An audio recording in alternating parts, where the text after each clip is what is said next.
آئیے انتہائی خدمت و احترام کے ساتھ وکیل محمد بدرات اللہ علیہ وقار احمد بن جفار محمد بن جفار صلی اللہ علیہ وسلم اللهم صل على سيدنا سيدنا حبيبنا ومولانا محمد وبارك وسلم على رسول الله صلى الله عليه وسلم. تمہارے لیے وکیل محمد تمہارے لیے نیل و چنان تمہارے لیے بڑے زبان تمہارے لیے دہن میں زبان تمہارے لیے دہن میں زبان تمہارے لیے بدن میں ہجاب تمہارے لیے ہمارے یہاں تمہارے لیے کھیتی وہاں تمہارے لیے اور حبیبی یا رسول اللہ وہ تو نہ سے کچھ نہ تھا وہ تو نہ ہو کچھ نہ ہو جان ہے وہ جہان کی جان ہے وہ جہان ہے. اللہ رب العزت نے قرآن مجید میں فرمان رسول کے ارشاد فرمایا اطیعوا الرسول فقد اطاع اللہ. اس لیے رسول مقبول سید عالم صلی اللہ علیہ وسلم کی اطاعت اور پیروی کی اس نے اللہ ہی کی اطاعت اور فرمانبرداری. آج کی گفتگو کا جو عنوان ہے وہ حقوق والدین یعنی ماں باپ کے حق اور صلہ رحمی آپس میں بھائی چارگی کو عام کرنا فتنے فساد کو ختم کرنا دلوں سے قدورت بغض کینہ و حسد کو دور کرنا دلوں میں محبتوں کو پیدا کرنا. اللہ رب العزت قرآن مجید میں جگہ ارشاد فرماتا ہے واتقوا اللہ الذی تساءلون بہ والارحام. ڈرو اللہ سے جس کے نام پر مانگتے ہو اور رشتوں کا لحاظ رکھو. اللہ رب العزت فرماتا ہے کہ اللہ رب العزت سے ڈرو اور ان رشتوں کا لحاظ رکھو جو اللہ رب العزت کی جانب سے بنائے گئے ہیں, جو آپس میں رشتہ داریاں ہیں ان کا لحاظ رکھو. اور دوسری جگہ پر اللہ ارشاد فرماتا ہے فَهَلْ عَصَيْتُمْ إِن تَوَكَّلْتُمْ أَن تُفْسِدُوا فِي الْأَرْضِ وَتُقَطِّعُوا أَرْحَامَكُمْ أُولَئِكَ الَّذِينَ لَعَنَهُمُ اللَّهُ فَأَصَمَّهُمْ وَأَعْمَى أَبْصَارَهُمْ. یعنی اللہ رب العزت فرماتا ہے تو کیا تمہارے یہ ڈھنگ نظر آتے ہیں کہ اگر تمہیں حکومت مل جائے, تمہیں بادشاہت عطا کر دی جائے تو تم زمین پہ فتنہ و فساد پھیلاؤ اور اللہ نے جس کو جوڑا ہے تو اس کو کاٹ دو. اللہ رب العزت نے جن رشتوں کو جوڑا ہے تم ان رشتوں کے ساتھ قطع تعلق کر لو. یہ وہ لوگ ہیں جو ایسا کریں گے, زمین پہ فتنہ فساد, رشتہ داریاں کاٹے, رشتہ داریوں کو ختم کرے, ہے نا. یہ وہ لوگ ہیں کہ جس پر اللہ تعالیٰ نے لعنت فرمائی, اور جس پر اللہ لعنت فرمائے وہ کبھی کامیاب نہیں ہو سکتا. بے شک وہ ہمیشہ زندگی پار ہی رہتا ہے جس پر اللہ لعنت فرمائے. لہٰذا یہ وہ لوگ ہیں جن پر اللہ نے لعنت فرمائی, جنہیں حق کے سامنے سے بہرا اور حق کے سامنے سے اندھا کر دیا گیا. یعنی یہ دیکھ کر بھی حق نہیں دیکھتے, سن کر بھی حق نہیں مانتے. لہذا اس آیت کریمہ میں بھی اللہ تعالیٰ نے قطع تعلق کرنے سے سخت منع فرمایا کہ لوگوں آپس میں رشتہ داریاں ختم نہ کرو, ہے نا, آپس میں قطع تعلق نہ کرو. اور ایک جگہ پر اللہ رب العزت اور ارشاد فرماتا ہے جو اللہ سے کیے ہوئے وعدے کو توڑتے ہیں اور جس چیز کے ملانے کا رب نے حکم دیا ہے اس سے قطع تعلق کرتے ہیں اور زمین میں فساد مچاتے ہیں, وہ نقصان میں ہیں. جو رشتہ داریاں توڑے, جو قطع تعلق کرے, جو زمین پر فتنہ و فساد پھیلائے, قتل و غارت یہی کرے, ہے نا, گناہوں کا بازار گرم کرے, اللہ فرماتا ہے کہ یہی لوگ ہیں جو نقصان اٹھانے والے ہیں. زندگی دنیاوی زندگی جو ہے وہ مختصر ہے, چند دن کی ہے. بے شک. اس کے بعد انسان مر جائے گا, انسان چلا جاتا ہے, اس کے کارنامے یاد رکھے جاتے ہیں کہ بندہ کیسا تھا, کیا تھا, کیوں تھا, کب تھا. اگر وہ اچھا ہوتا ہے لوگ اچھے انداز میں یاد کرتے ہیں, بندہ برا ہوتا ہے لوگ برے انداز میں یاد کرتے ہیں. لیکن اگر بندہ دنیا میں برائیوں کا بازار گرم کر کے جاتا ہے, فتنہ و فساد پھیلا کے جاتا ہے, تو قیامت میں اس کو ناکامی ہے اور اللہ کا عذاب ہے. اور بندہ بھلائی کر کے, بھلائی پھیلا کے, بھلائی کی بات بیان کر کے, اچھی چیزوں کو عام کر کے, صلہ رحمی کر کے جاتا ہے, تو اللہ تعالیٰ قیامت کے دن اس کو اس کا بہترین جزا اور صلہ عطا کا۔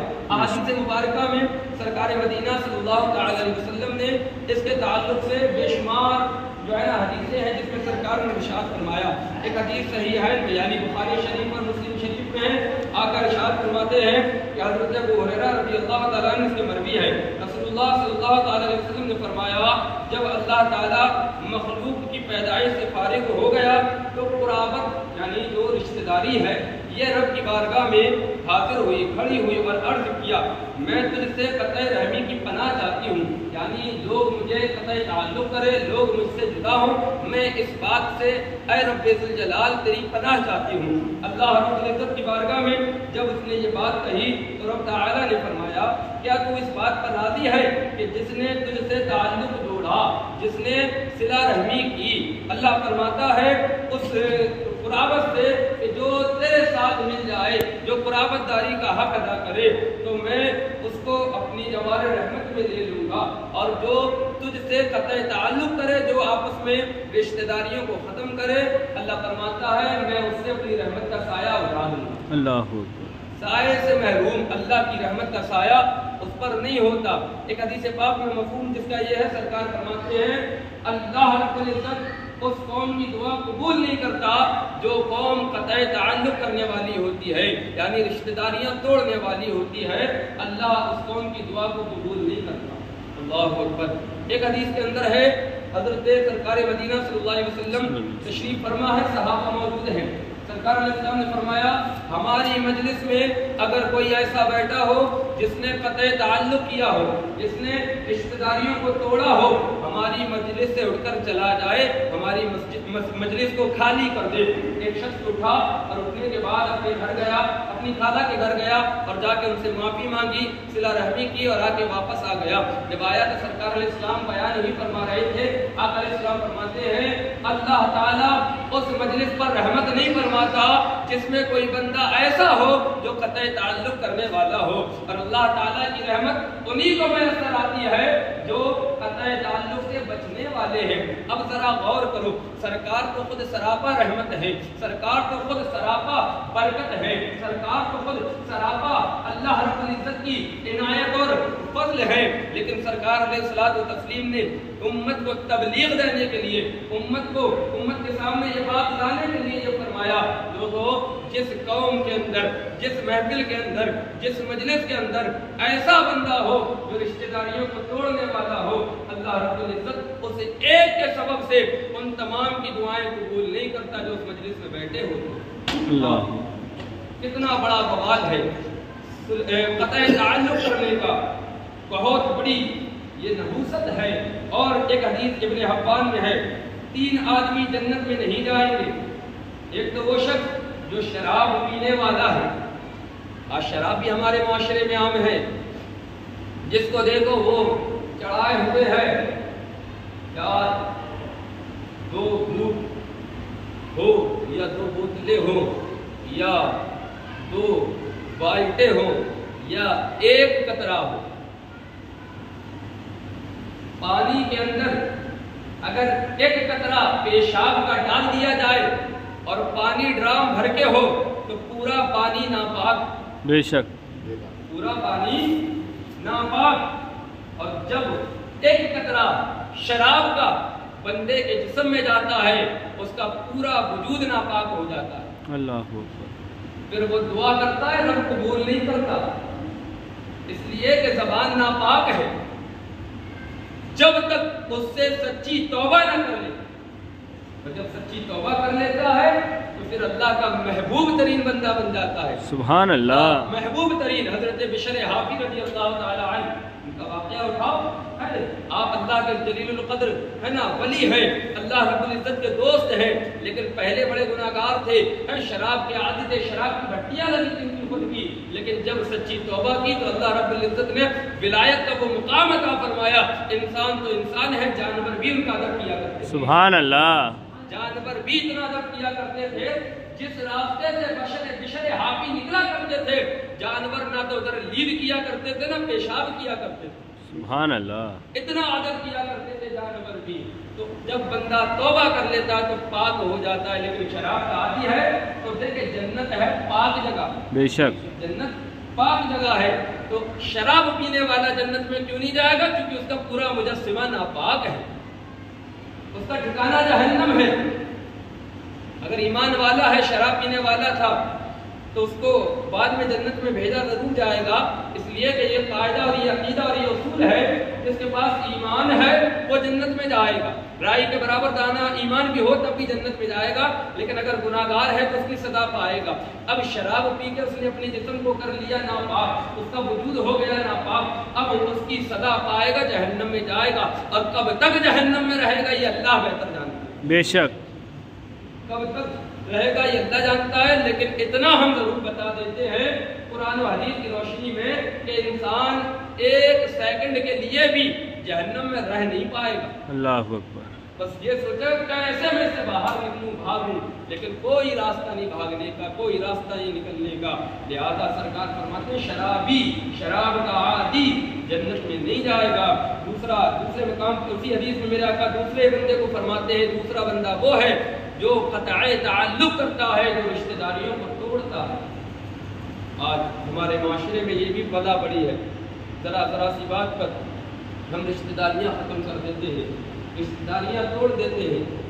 ایسا نہیں ہونا چاہیے، بلکہ ہمارا دین تو ہمیں یہ سکھاتا ہے الحب فی اللہ والبغض فی اللہ۔ اگر کسی سے رشتہ داری جوڑو تو اللہ کے لیے جوڑو، اور کسی سے رشتہ داری توڑو تو اللہ ہی کے لیے توڑو۔ بے شک دیکھو کہ اگر یہ اللہ کے رسول کا دشمن ہے، دین کا باغی ہے، چھوڑ دو، لیکن اگر دین کا باغی نہیں ہے، اللہ رسول کا دشمن نہیں ہے، ایمان والا ہے، تو اپنی نفسیات کے لیے، اپنی ذاتیات کے لیے اس سے قطع تعلق نہ کرو۔ اس کا بڑا بقال ہے، آقا فرماتے ہیں وہ جنت میں نہیں جائے گا جو قطع تعلق کرتا ہے، اور تیسرا وہ جو جادوگر ہے، جادو کرتا ہے، وہ بھی جنت میں نہیں جائے گا، ہے نا۔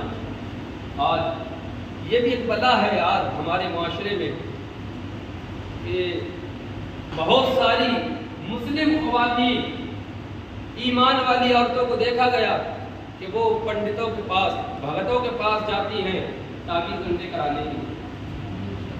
دیکھا گیا، یہ اس کا معائنہ ہے، اور کس چیز کا؟ سانس بڑی ستاتی ہے، ایسا کر دو کہ سانس کی بالکل بند ہو جائے۔ بے شک نند آ کے چڑی رہتی ہے سینے پہ، ایسا کر دو کہ یا تو اپنے سسرال چلی جائے یا اس کا پتہ ہی صاف ہو جائے۔ شوہر میرا غلام مل جائے، جو میں کہوں وہی شوہر کرے، میری سنے، ماں کیا کہتی ہے نہ سنے، باپ کیا کہتا ہے نہ سنے۔ اس طریقے سے عورتیں یہ چاہتی ہیں کہ ہم جادو کرا کے، تعویذات گنڈے کرا کے اپنے شوہر کو اپنے قابو میں کر لیں، اپنی ساس کو اپنے قابو میں کر لیں، اپنی نند کو اپنے قابو میں کر لیں، ہر کسی کے اوپر راج کرنے لگے۔ ایسی عورتیں ہوں یا ایسے مرد ہوں جو کسی کے نقصان کے لیے تعویذات کرائیں، جادو کرائیں، ایسا شخص بھی جنت میں نہیں جائے۔ اللہ اکبر۔ لیکن یہ بلا آج ہمارے معاشرے میں زیادہ ہے۔ ایک چیز تو یہ ہے کہ ہمارا معاشرہ جو ہے نا وہ شک کی بہت ہو گیا ہے، شک کی بیماری سے بہت ہے، کی دوا ہے نہیں، اور شک کی کوئی دوا نہیں۔ کوئی سادہ کاغذ اگر نکل آئے مڑی مڑی کرے ہوئے، لپٹے ہوئے، دیوار کے اندر گھسا ہوا، تو آدمی پریشان ہو جاتا ہے کہ پتہ نہیں کس نے کرا دیا۔ بے شک سادہ کاغذ کچھ بھی نہیں لکھا ہو، پھر جو ہے نا وہ پریشان رہتا ہے، ٹینشن میں، اتنی ٹینشن ہوتی ہے اس کو کہ پتہ نہیں، پھر اس کے ذہن میں کیا خیال آتے ہیں، میرا کاروبار نہیں چل رہا، لگتا ہے اسی کی وجہ سے نہیں چل رہا، بے شک میرے کام بنے بنائے بگڑ رہے ہیں، شاید اسی کی وجہ سے بگڑ رہے ہیں۔ اور اس کا جو بندہ ایسے شک پیدا کرتا ہے، اس کا حال یہ ہے کہ یا تو سال میں ایک مرتبہ مسجد میں آ کے حاضری دیتا ہے، یا ہفتے میں ایک مرتبہ مسجد میں حاضری دیتا ہے۔ اس چیز کا اس کو بالکل خوف نہیں ہوتا کہ ہمیں اللہ کا بھی حق ادا کرنا ہے، نماز بھی پڑھنی ہے۔ اگر ہم نماز پڑھیں تو سارے شک و شبہات دور ہو جائیں، اس کو اس چیز کا ڈر نہیں ہوتا کہ نماز نہیں پڑھیں گے تو مار پڑے گی، قیامت میں قبر میں بڑا عذاب ہوگا، حشر میں بڑا عذاب ہوگا، اللہ رب العزت کی ناراضگی کا سامنا کرنا پڑے گا۔ یار میرے نبی تو یہاں تک فرماتے ہیں جو بندہ نماز چھوڑنے والا ہوتا ہے، نماز کی حفاظت نہیں کرتا، قیامت کے دن کو فرعون، نمرود، شداد اور ابی بن خلف کی صورت ساتھ اٹھے گا، ابو جہل اور ابو لہب کے ساتھ اٹھایا جائے گا جو نماز کو چھوڑنے والا ہے۔ پھر انسان کتنی دلیری کے ساتھ نماز کو ترک کرے بیٹھا ہوا ہے، اور اس کا جو عقیدہ ہے، اس کا جو نظریہ ہے، وہ یہ سمجھ بیٹھا ہے کہ کاغذ کا ٹکڑا جو ہے نا ہماری دے گا، ایک کاغذ کا ٹکڑا ہماری بگڑی سب بنا دے گا، ہمارا معاملہ صحیح کر دے گا یا کسی کا نقصان کر دے گا۔ سنو عقیدہ یہ رکھو کہ کوئی بھی کام اللہ کی مرضی کے بغیر ہوتا ہی نہیں ہے، جس کو اللہ رکھے اس کو کوئی چھکنے والا نہیں، بے شک سبحان اللہ، اس کا کوئی نقصان کرنے والا نہیں۔ تو آ تو صحیح رب کی بارگاہ میں، رب کا ہو جائے، جس کو رب کا ہو جائے گا تو کوئی تجھے نقصان پہنچا ہی نہیں پائے گا۔ بے شک سبحان اللہ، رب کا نہیں ہوگا تو پھر تو چینٹی سے بھی ڈرے گا۔ بے شک اگر تیرے آگے سے چھپکلی گزر گئی، چڑیا بھی گزر گئی تو تجھے سمجھے گا کہ میرے آگے سے شیر گزرا ہے۔ شک و شبہات کا کوئی علاج نہیں، لہذا قطع تعلق کرنے والا، شراب پینے والا، جادو کرنے والا جادو کر یہ جنت میں نہیں جائیں گے۔ اور مسند احمد میں ایک حدیث ہے، میرے آقا ارشاد فرماتے ہیں کہ لوگوں سنو، اس امت کے کچھ لوگ کھانے پینے اور لعب و لعب، کھیل تماشوں میں راتیں گزاریں گے، اور یہ آج ہو رہا ہے، آج ہو رہا ہے۔ آج ہماری زندگیاں کیسے گزر رہی ہیں؟ کھیل تماشوں میں۔ شریعت کا حکم آپ کو میں بتاؤں، مستحب یہ ہے کہ بندہ عشاء کی نماز پڑھ کے جلدی سو جائے، اور عشاء کے بعد باتیں کرنا مکروہ لکھا ہے علماء نے، اس لیے کہ اگر ادھر جلدی سو جائے گا تو ادھر جلدی اٹھ جائے گا، بے شک ادھر جلدی سو گا ادھر جلدی اٹھ جائے گا۔ اب ہمارا معاشرہ کیا ہے، وہ سوتا ہی 12 1 2 بجے ہے، اور جب 1 2 بجے 12 بجے سو رہا ہے تو پھر کیسے اس کی آنکھ تہجد میں کھل جائے؟ چلو تہجد کی نماز تو سنت ہے، پڑھے گا ثواب ہے، نہیں پڑھے گا گناہگار نہیں۔ نماز فجر کے لیے بھی اس کی آنکھ نہیں کھلے گی۔ اب میں آپ کو ایک حدیث پاک بتاتا ہوں، ایک صحابی ہے، اللہ کے رسول کے مقدس صحابی، اللہ بڑی عظمتوں کے حامل ہے، رات بھر عبادت کی، کیا کیا؟ عبادت، اللہ کرتے رہے، اور فجر کی وقت سے پہلے لیٹے تو آنکھ لگ گئی، سو گئے۔ کھیل تماشا نہیں، زندگی کی رات لعب و لعب میں نہیں گزاری، بلکہ اللہ کی عبادت و بندگی میں گزاری۔ آنکھ لگی، سو گئے، نماز فجر کی جماعت ہو گئی، صحابی مسجد میں نہیں پہنچے۔ جب وہ نہیں پہنچے تو سرکار نے تشریف لے گئے، کہا کہ کیوں نہیں آئے؟ تو والدہ نے بتایا کہ سرکار رات بھر بیٹا عبادت کرتا رہا، نمازیں پڑھتا رہا، اور صبح کے فجر کے وقت سے پہلے وہ لیٹا تو اس کی آنکھ لگ گئی، جس کے سبب اس کی جماعت چھوٹ گئی۔ اللہ آقا فرماتے ہیں کہ اے میرے صحابی، تیرے لیے یہ بہتر تھا کہ تو رات بھر سوتا رہتا اور فجر کی جماعت کے ساتھ نماز پڑھتا۔ سبحان اللہ سبحان اللہ، عبادت رات بھر کی، بندگی رب کی، سجدے رب کے لیے کیے، قرآن رب کا پڑھا، لیکن آقا فرماتے ہیں کہ تو رات بھر سوتا رہتا لیکن صبح فجر کی جماعت کے ساتھ نماز پڑھتا تو تیرے لیے یہ بہتر تھا۔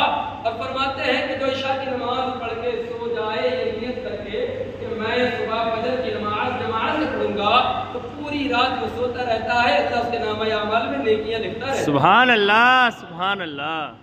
اب یہ معاملہ تو ہے نہیں ہمارے معاشرے میں، آج کل کیا ہے، خرافاتیں ہیں، ٹی وی چل رہی ہے، گھر کے سارے لوگ بیٹھے ہیں، سیریل فلمیں ڈرامے دیکھ رہے ہیں 12 1 بجے تک۔ بے شک ایسا ہے یا نہیں؟ بے شک بات سچی ہے یا نہیں؟ بے شک حالات کا تقاضا یہ بیان کرتا ہے یا نہیں؟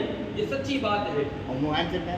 بھائی یہ ٹی وی موبائل ایک ہی چیز ہے نا، چاہے وہ بڑے اسکرین پہ دیکھو چاہے وہ چھوٹی اسکرین پہ دیکھو، اس پر بھی ناچ آ رہا ہے، اس پر بھی ناچ آ رہا ہے نا، اس پر بھی بے حیائی ہے، اس پر بھی بے حیائی ہے۔ بہرحال بتانے کا مقصد یہ ہے کہ آقا فرماتے ہیں کھانے پینے لہو و لعب کھیل تماشوں میں راتیں گزاریں گے، اور جب صبح ہوگی تو ان کی صورتیں مسخ کر دی جائیں گی، اللہ، صورتیں بدل دی جائیں گی، صورتیں بگاڑ دی جائیں گی، صورتیں مسخ ہو جائیں گی، انہیں زمین میں دھسا دیا جائے گا، زمین میں دھس جائیں گے، زلزلے آئیں گے، زمین پھٹے گی، گھر کے گھر پورے دھس جائیں گے۔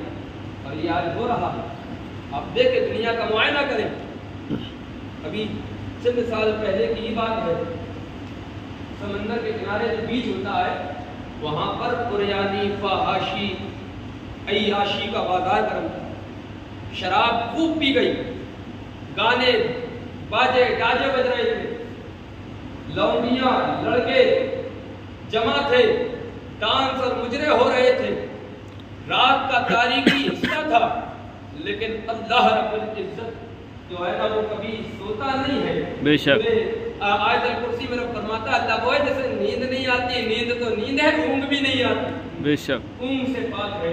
اللہ اکبر. دنیا سو رہی تھی، وہ لوگ عیاشی، فحاشی، عریانی، خرافاتوں میں مبتلا تھے. ادھر دنیا سو رہی تھی. جب صبح دنیا بیدار ہوئی تو اسے خبر ملی کہ بیچ پر ساحل کے کنارے جو قافلہ، جو گروہ، جو جماعت فحاشی، عریانی، کھیل، باجے گاجے، تماشوں میں مبتلا تھی. رات کی تاریکی چھائی، سمندر سے لہریں اٹھی اور لہریں ایسی اٹھی کہ اس پورے قافلے کو ساتھ لے کے اپنے اندر لے گئی. اللہ اکبر. سب کے سب گائے، سب کے سب ہلاک، فنا ہو گئے، مر گئے. کس حال میں موت آئی؟ گناہوں میں. بے کس شک حال میں موت آئی؟ اللہ کی نافرمانی میں. کس حال میں موت آئی؟ اللہ رب العزت کی توہین، اللہ رب العزت کے احکام کی توہین کرنے میں. لہذا جب مرے تو ایمان بھی نصیب نہ ہو، بے شک توبہ کی توفیق بھی نہ ملی، کلمہ بھی زبان پہ نہیں آیا. لہذا میرے آقا فرماتے ہیں زمین میں دھسا دیے جائیں گے، ہے نا. اور کیا ہے، صبح کو لوگ ایک دوسرے سے کہیں گے فلاں خاندان زمین میں دھس گیا، فلاں معزز اپنے گھر کے ساتھ زمین میں غرق ہو گیا. ان کی شراب نوشی، سود خوری، قطع رحمی، ناچ گانے پر فریفتگی اور ریشمی لباس پہننے کی وجہ سے ان پر قوم لوط کی طرح پتھروں کی بارش ہوگی اور قوم عاد کی طرح ان پر ہلاکت خیز آندیاں بھیجی جائیں گی جن سے وہ اپنے قبائل سمیت ہلاک ہو جائیں گے. اللہ. شراب، جوا، سٹا، بےہودہ چیزیں، گانے باجے گاجے ساجے، سب قطع تعلق، رشتوں کو ختم کرنا، لوگوں کی عزتیں اچھالنا، لوگوں کی پگڑیاں اچھالنا. اور دیکھیں طرح طرح کے گناہوں کو جب عامیت مل جائے گی، لوگ گناہ کو گناہ نہیں سمجھے گا، تو پھر اس پر یہ ہوگا اللہ تعالیٰ قوم لوط کی طرح آسمان سے پتھر برسائے. یہ سب ہوگا جو میرے نبی نے فرمایا ہے، سب ہوگا، حرف با حرف ہوگا. سخت آندیاں آئیں گی.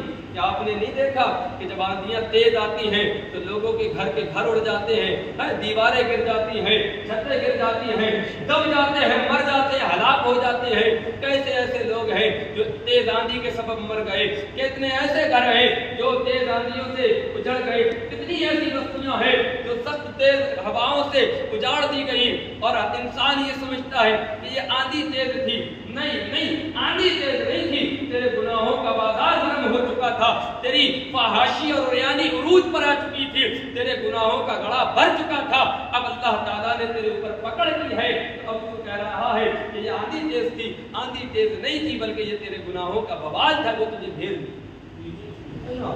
اس لیے اللہ سے ڈرتے رہنا چاہیے، ہمیشہ صلہ رحمی کرنا چاہیے، قطع تعلقی سے بچنا چاہیے. اور دیکھو میرے آقا ارشاد فرماتے ہیں، حضرت جابر صدیق کے راوی ہیں، کہتے ہیں کہ حضور صلی اللہ علیہ وسلم کا شہر نبوت سے باہر تشریف لائے، ہم لوگ اکٹھے بیٹھے ہوئے تھے. آپ نے ہمیں دیکھ کر فرمایا اے مسلمانوں، اللہ سے ڈرو اور صلہ رحمی کرو کیونکہ صلہ رحمی کا ثواب بہت جلد ملتا ہے. ظلم و زیادتی سے بچو کیونکہ اس کی گرفت بہت جلد ہوتی ہے. والدین کی نافرمانی سے بچو، جنت کی خوشبو 1000 سال کے فاصلے سے آئے گی مگر والدین کا نافرمان اس سے محروم رہے گا. قرابت نہ رکھنے والا بوڑھا زانی اور تکبر سے اظہار یعنی تہبند گھسیٹنے والا اس سے محروم رہے گا. جنت کی خوشبو 1000 سال تیز رفتار گھوڑے پہ بیٹھ کر مسلسل دوڑا جائے تو 1000 سال میں جتنا چلے گا اتنی دور سے جنت کی خوشبو آئے گی. راکا فرماتے ہیں جو ماں باپ کا نافرمان ہے، ماں باپ کا گربان پکڑنے والا، ماں باپ کو گالیاں دینے والا، ہر پی کے چڑھا کے آتا ہے اور ماں اور باپ کو بری بری گالیاں بکتا ہے، ان کے گربان پکڑتا ہے، ان کے ساتھ مارا پیٹی کرتا ہے، ان کو ذلیل و رسوا کرتا ہے، ان کو شام کے وقت میں، رات کے وقت میں گھر سے نکال کے باہر کھڑا کر دیتا ہے. ایسا شخص آقا فرماتے ہیں کہ جو والدین کا نافرمان ہے اللہ رب العزت اس کے لیے جنت کی خوشبو بھی حرام کر دے گا کہ وہ اس خوشبو کو سونگے، اس کی خوشبو سے بھی وہ دور رکھا جائے گا. جانا تو دور کی بات ہے، جانا تو دور کی بات ہے، خوشبو تک اسے میسر نہیں آئے گی۔ اور ماں کو گالی دینا، باپ کو گالی دینا، چاٹا مارنا، گربان پڑنا تو بہت بڑا گناہ ہے۔ قرآن نے تو یہاں تک کہا اے لوگو جب تمہارے ماں باپ بوڑھے ہو جائیں تو ان کو اف تک نہ کہو۔ اگر وہ کہے کہ فلاں کام کر لو تو قرآن نے اس کے لیے بھی منع کیا یہ مت کہو ہم سے ہی یہ کام کہتے رہتے ہیں، اس کے لیے بھی منع کیا۔ اللہ اکبر، کتنا بڑا مقام ہے والدین کا اور کتنا بڑا ثواب ہے صلہ رحمی کا۔ لیکن آج انسان ماں باپ کی فرما برداری سے بھی دور ہے اور صلہ رحمی بھی نہیں کرتا۔ ذرا ذرا سی بات پر قطع تعلق، جاؤ ہم نے تمہیں چھوڑ دیا، آنا جانا بند، موت زندگی ختم، ایک جھٹکے میں ساری چیزیں ختم۔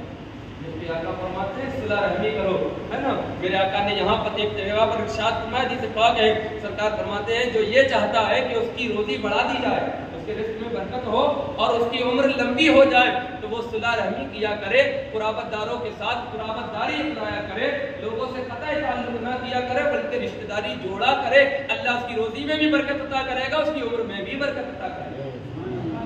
لیکن آج یہ تمام چیزیں ہمارے معاشرے سے دھیرے دھیرے ختم ہوتی جا رہی ہیں، سمجھے، دھیرے دھیرے کر کے یہ تمام چیزیں دور ہوتی جا رہی ہیں۔ اللہ کریم اپنے حبیب کے صدقے میں ہم سب کو نیک عمل کی توفیق عطا فرمائے، آمین۔ دیکھیں ایک واقعہ ہے حدیث مبارکہ کے اندر والدین کے ساتھ حسن سلوک کرنے والے کا، بس یہ واقعہ بیان کر کے بات ختم کرتے ہیں۔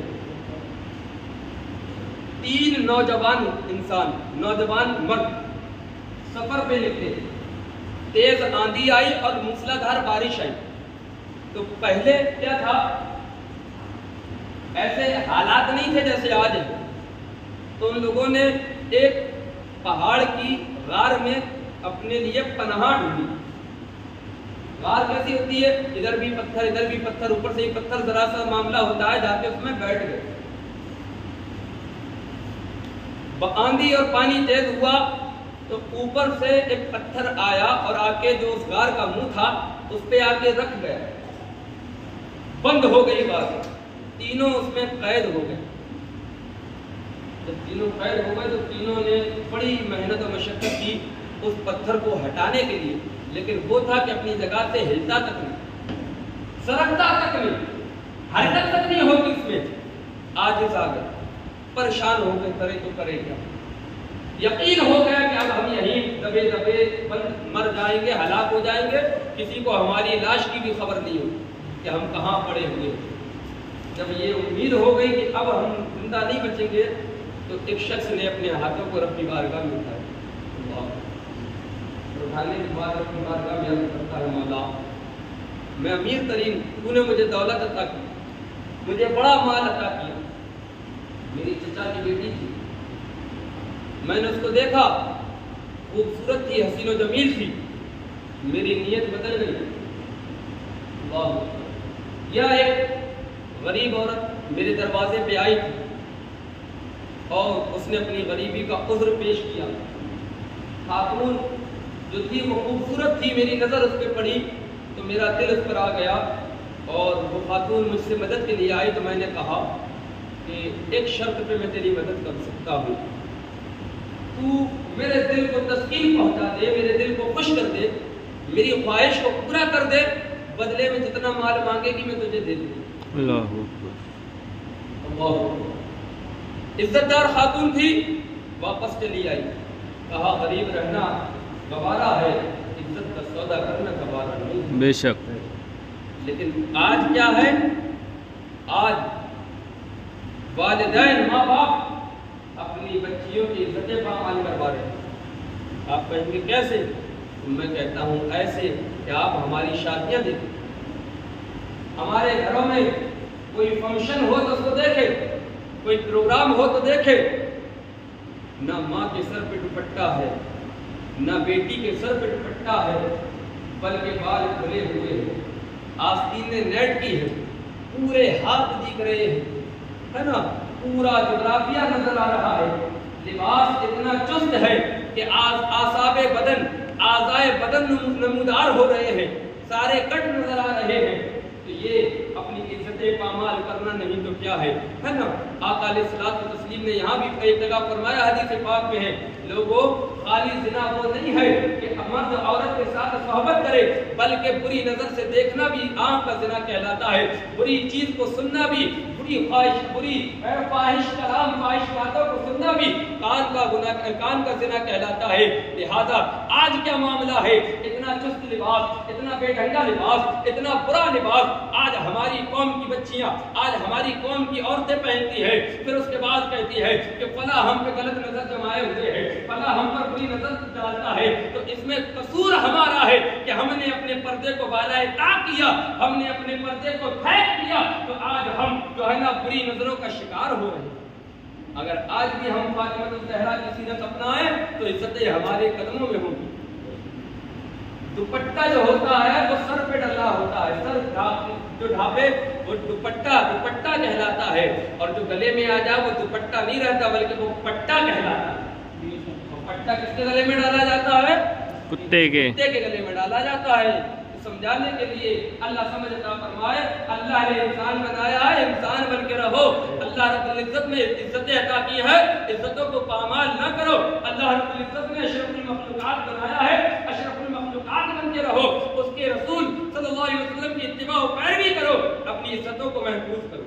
سب سے بڑی چیز یہ ہے، آج جو ہمارے معاشرے سے برکت ختم ہوئی نا، اس کی ایک وجہ یہ بھی ہے کہ عورتوں نے پردہ ختم کر دیا، اس لیے آج عزتیں اور برکتیں ختم ہو گئی۔ حضرت ابراہیم علیہ السلام کو جب منجنیق میں رکھ کے گلیل نما ہوتی تھی، پتھر پھینکنے کے لیے اس میں رکھ کے جب نمرود کے لوگوں نے حضرت ابراہیم کو آگ میں ڈالنے کی کوشش کی نا، تو حضرت ابراہیم کو منجنیق میں رکھا اور اس کو کھینچنا چاہا، تو جب کھینچنے لگے نا مل کے کئی لوگ، کھینچتی نہیں تھی۔ شیطان انسان کی صورت میں آیا، کہا تم کتنی بھی کوشش کر لو تم کھینچ ہی نہیں پاؤ۔ تو لوگوں نے کہا پھر کیا کیا جائے؟ کہا کہ بے پردہ عورتوں کو لا کے یہاں پہ کھڑا کر دیا جائے، جیسی بے پردہ عورتیں آئیں گی تم بآسانی اس کو کھینچ لو گے۔ اللہ اکبر۔ لوگوں نے کہا ایسا کیوں؟ کہا کہ جب تم ابراہیم کو پکڑ کے منجنیق کھینچتے ہو نا کہ ان کو آگ کے گڑے میں پھینکے، تو فرشتے ان کی منجنیق کی جو غلیل کی جو رسی ہوتی ہے اس کو تھامے ہوئے ہیں، فرشتے اس کو پکڑے ہوئے ہیں، اس لیے وہ کھنچتا نہیں، اور جب بے پردہ عورتیں آ کے کھڑی ہو جائیں گی وہ فرشتے دور ہو جائیں گے، تم بآسانی اس کو کھینچ لو گے۔ انہوں نے ویسا ہی کیا، اور جب بے پردہ عورتیں آ کے کھڑی ہوئی، اللہ اکبر، تو منجنیق کی رسی کو جب کھینچا گیا تو بآسانی کھنچ گئی اور حضرت ابراہیم کو آگ میں ڈال دیا گیا۔ وہ چیز ایک الگ ہے، لیکن بتانا مقصد یہ ہے کہ جب بے پردہ عورتیں آئے تو پھر رحمت کے فرشتے دور ہو جاتے۔ تو آج جو برکتیں معاشرے سے ختم ہوئی اس کی ایک وجہ یہ بھی ہے کہ ہماری بہن، ہماری ماں نے پردے کو اتار کر پھینک دیا۔ سب سے بڑی وجہ یہ ہے کہ آج بھی اگر ہم با پردہ ہو جائیں تو آج بھی ہمیں بڑا مقام مل سکتا۔ بہرحال میں قرض یہ کر رہا تھا، اس شخص نے کہا کہ میرا دل خوش کر دے، میں تجھے مال دوں گا، دولت دوں گا۔ کہا مجھے نہیں چاہیے، واپس آ گئی، لیکن غریبی تھی، کسی تھی، مجبور ہوئی، دوبارہ گئی۔ کہا کہ ٹھیک ہے، جو مال کو دیتا ہے دے دے، مجھے میری ضرورت ہے، میرے بچے بھوکے ہیں وغیرہ وغیرہ۔ تو جب وہ آدمی اس کے قریب آنے لگا نا تو اس عورت نے یہ کہا کہ دیکھ اللہ دیکھ رہا ہے، اللہ رب العزت کی نظر سے کوئی چیز اوجھل نہیں ہے، رب ہر چیز جانتا ہے، ڈر اللہ کی پکڑ سے۔ جب اس عورت نے، خاتون نے یہ کہا نا، وہ کانپ گیا، ڈر گیا، اور اس نے مار بھی دیا اور باعزت اس کو رہا بھی کر دیا۔ کہا مولا اگر وہ دن، وہ رات، وہ وقت، وہ میں نے گناہ تیرے خوف اور تیرے ڈر سے چھوڑا تھا تو آج ہم پہ رحم فرما اور ہمیں اس بلا سے نجات عطا فرما۔ جب اس نے یہ دعا کی نا تو خود بخود پتھر اس غار کے سرے سے تھوڑا سا ہٹ گیا۔ سبحان اللہ۔ تھوڑا سا پتھر ہٹ گیا، لیکن اتنا نہیں ہٹا کہ وہ نکل جائے۔ اللہ تو اللہ کے لیے اگر کوئی گناہ چھوڑ دیا جائے، اس سے توبہ کر لی جائے، اور پھر اس گناہ کو چھوڑ کے رب کی بارگاہ میں اگر دعا کی جائے نا کہ اللہ تیرے لیے چھوڑا ہے، تو پھر بندے سے رب فرماتا ہے تو نے میرے لیے چھوڑا ہے نا، تو پھر تو میرے قریب آ جا، میں تجھے اپنی رحمت کی چادر میں دے دیتا ہوں، تو مجھ سے مانگ میں تجھے عطا کرتا ہوں، تو مجھ سے سوال کر میں تجھے دیتا ہوں، میں تجھے دنیا بھی عطا کروں گا، تجھے جنت بھی عطا کروں گا۔ دوسرا شخص جو اس نے دیکھا نا پہلے نے یہ کیا تو دوسرے نے بھی اپنے ہاتھوں کو اٹھایا، کہا مولا تو جانتا ہے کہ میرے والدین بوڑھے، میں ان کی خدمت کیا کرتا، بکریاں میرے پاس جانور تھے، میں ان کو چرایا کرتا، جب میں واپس آتا تو دودھ ان کا دوتا اور پہلے اپنے ماں باپ کو پلایا کرتا، پھر اپنے بچوں کو دیتا، اپنی بیوی کو دیتا، خود پیتا۔ ایک رات ایسا ہوا کہ جب میں آیا نا میرے ماں باپ سو گئے، میں تاخیر دیر سے آیا، میرے ماں باپ سو گئے، میں نے دودھ دوہا، بیوی اور بچے کہنے لگے دیجیے بھوک ہے، کہا کہ نہیں پہلے ماں باپ کو کھلاؤں گا اس کے بعد تمہیں کھلاؤں گا۔ جب ماں باپ بیدار ہوئے نا ادھر بچے تڑپتے رہے بھوکے، میں نے کچھ نہیں کہا، میں نے کچھ نہیں دیا۔ جب ماں باپ بیدار ہوئے ان کو کھلایا، پھر اس کے بعد اپنے بچے اور اپنے اہل و عیال بیوی بچوں کو دیا، خود پیا۔ اے مولا اگر میں وہ اپنے والدین کی خدمت تیری رضا کے لیے کرتا تھا تو مولا اس نیکی کا بدلہ آج عطا فرمانا، آج ہمیں اس بلا سے نجات عطا فرما۔ ادھر اس نے دعا کی نا، اللہ رب العزت نے تھوڑے سے پتھر کو اور ہٹا دیا، تھوڑا اور ہٹ گیا، ابھی تھوڑی سی سانس تھی اب تھوڑی اور زیادہ ہو گئی، لیکن اتنی نہیں ہوئی کہ وہ تینوں نکل جائے۔ تو نیکی اللہ کے لیے کی جائے، صلہ رحمی کی جائے، اس کا صلہ اس کی نیکی کا بدلہ ملتا ہے۔ تیسرے شخص نے بھی اپنے ہاتھوں کو رب کی بارگاہ میں اٹھایا، کہا مولا پروردگار میں تاجر آدمی کاروبار کرنے والا ایک شخص میرے پاس آیا اور مزدوری پہ میرے پاس رہنے لگا، میرے پاس کام کیا، میں نے اس کو کام پر رکھا، اور جب وہ شام کو جانے لگا میں نے مزدوری دی نا تو وہ لے کر نہیں گیا، یوں ہی چلا گیا بنا مزدوری دیے۔ میں نے اس کی مزدوری کھائی نہیں، غصب نہیں کی، اپنے اوپر خرچ نہیں کی، بلکہ اس کی جو مزدوری تھی اس کو محفوظ رکھی۔ آج کیا ہوتا ہے، اگر کوئی شخص سودی کاروبار کرتا ہے تو یقیناً حرام ہے، سود لینا بھی دینا بھی، اس میں وکیل بننا بھی۔ آقا فرماتے تینوں جہنمی ہیں۔ جو سودی کاروبار کرے، جو سود دے اور سود کے لینے دینے کے بیچ میں جو پڑے ہے نا، جو گواہ بنتا ہے، دلال بنتا ہے، آقا فرماتے تینوں جہنمی ہیں۔ لیکن سود سے بڑا گناہ مسلمان کا مال کھانا ہے۔ لوگ یہ مسئلہ تو آگے پوچھ لیتے ہیں کہ فلاں بندہ سود کا کاروبار کرتا ہے، اس کے ساتھ کھانا پینا کیسا، اس کے یہاں رشتہ داری کرنا کیسا، اس کے ساتھ اٹھنا بیٹھنا کیسا، لیکن یہ نہیں پوچھتا کہ ہم نے بھی کسی مسلمان کا ناحق مال کھایا ہے، ہمارے لیے کیا حکم ہے۔ یہ نہیں پوچھتا کہ ہم نے بھی کسی کے مال پر قبضہ کیا ہوا ہے، ہمارے لیے کیا حکم ہے۔ دوسرے کے عیب نظر آتے ہیں، میاں کبھی اپنے عیبوں پر بھی نظر کرو، اپنے عیبوں پر نظر کرو گے تو انشاءاللہ اللہ کی رحمت سے امید ہے کہ جب عمل کرنے اپنے عیبوں پر عمل نظر کرو گے تو پھر ان عیبوں پر توبہ کرنے کی بھی توفیق ہوگی، اور جب ان عیبوں سے توبہ کر لو گے تو پھر ان گناہوں سے پاک و صاف ہو جاؤ گے، پھر تمہیں لوگوں کے عیب نظر نہیں آئیں گے۔ لہذا مسلمان کا مال ناحق کھانا یہ سود سے بڑا حرام کام ہے۔ بہرحال اس شخص نے اس کا مال کھایا نہیں بلکہ اس کے مال کو تجارت میں لگا دیا، کاروبار میں لگا دیا، اور اس کے مال سے اتنا پروفٹ ہوا کہ بہت ساری بکریاں، گائے اور طرح طرح کے جانور اور تمام طریقے کی چیزیں اس نے مہیا کر لی۔ ایک زمانے کے بعد وہ آیا، مزدور آنے کے بعد کہنے لگا میاں میں تیرے یہاں پہ مزدوری کر کے گیا تھا، تو نے مجھے پہچانا؟ وہ بندہ کہتا کہ ہاں میں نے تجھے پہچان لیا، تو اپنی مزدوری دے کے بھی نہیں گیا تھا۔ تو وہ کہتا کہ آج میں اپنی مزدوری لینے ہی آیا۔ آج اگر یہ معاملہ ہوتا، کوئی کام کر کے چلا جائے، مہینے کے بعد کوئی آئے ٹھیکیدار کے پاس، کارخانے دار کے پاس، گودام کے مالک کے پاس، تو وہ کہے گا کہ ہم تو تجھے جانتے ہیں، تو کر کے گیا تھا ہمارے یہاں کام، کہاں سا پیسہ، کہاں کا پیسہ، ہم نہیں جانتے تجھے۔ لیکن وہ نیک بندہ تھا، اللہ اکبر، اس نے کہا ہاں تیرا مال محفوظ ہے، تو مزدوری کر کے گیا تھا، تیری یہ مزدوری بنی تھی، میں نے تیرے پیسے کو کاروبار میں لگایا، اور تیرے پیسے کو جب کاروبار میں لگایا تو اس سے اتنا نفع ہوا، یہ ساری بکریاں، گائے، اونٹ تیرے ہیں، اور یہ تمام سامان جو ہے وہ تیرا ہے، کیا اپنا دے جا۔ وہ سارا جانور اپنا سارا سامان لے کے چلا گیا۔ اللہ اکبر، بندہ کہتا ہے مولا میں نے ایک پائی بھی اس کے مال سے نہیں کھائی، جو کچھ تھا اس کا سارا دے دیا۔